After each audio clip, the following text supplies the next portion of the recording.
चलो बुली बस शियाली बेलाभूमि।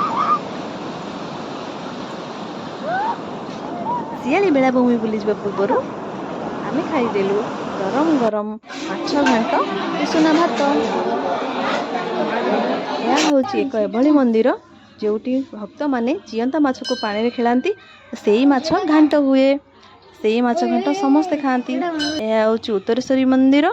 जदि आपणकर छोट पिलांकर ज्वर बड़ लोकों बात इत्यादि भल हेउनी एही मंदिर रे मानसिक कले निश्चिंत भल हेबो बोली विश्वास करा जाए।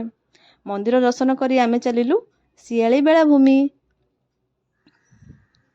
बाटर गला बेले दी पट साइड रे धान बिल चिंगुड़ी एवं माछ घेरी जहाँकि बहुत सुंदर थिला।